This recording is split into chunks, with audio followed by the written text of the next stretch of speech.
They say Nollywood is a land of opportunity. But what if I told you not everyone gets a fair shot?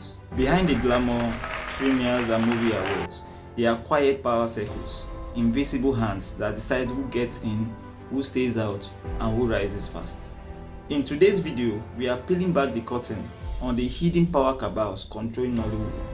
Not to attack anyone, but to understand how these power structures control or shape the entire industry. When we say cabals in Nollywood, we are not talking about conspiracy theories or shadowy meetings in dark rooms.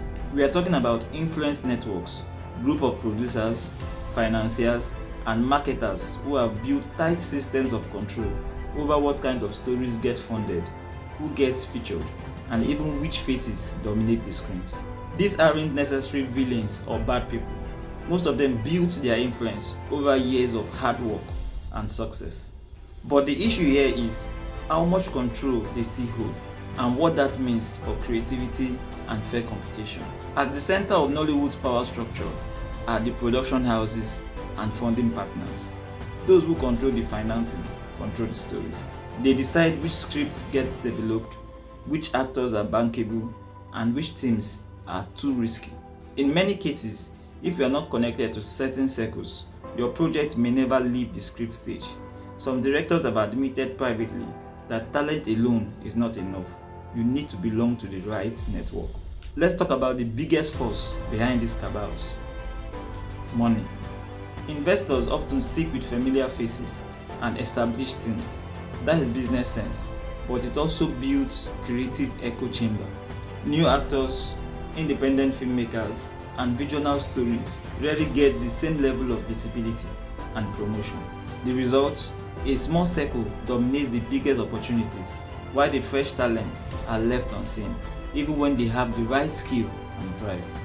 One of the saddest effects of these power blocks is how it shapes the kind of stories Nollywood tells. When the same producers and financiers call the shots, we start to see repetition, same faces, same plots, same settings. But outside those circles, there's a whole generation of creative minds making bold, authentic films that rarely makes it to mainstream cinemas. The industry loses diversity and the audience loses variety. But here is where things start to shift.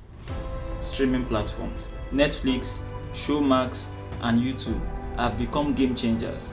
They allow filmmakers outside the inner circle to reach a global audience. Now, the audience decides what trends, not the gatekeepers. Independent creators are learning to fund through partnerships, grants, and even community support, breaking free from the traditional power blocks. And slowly, Nollywood is learning that power can't stay concentrated forever. For Nollywood to grow beyond its limits, we need a system that celebrates merit over membership. We need transparent casting, access to funding, and the courage to promote new voices. No industry thrives when creativity is controlled by a few. Real growth happens when stories come from everywhere, every tribe, every perspective, every dreamer with a camera. These Nollywood cabals and influence networks may have shaped the Nollywood industry, may have given it the credibility we now enjoy, but does it mean that the future should be closed or open for more creativity? So let's keep the conversation going. Drop your thoughts in the comments. Do you think that Nollywood is ready for a creative revolution? And if you want to see more deep commentaries like this one, don't forget to subscribe. Hit the notification bell so you don't miss out from them.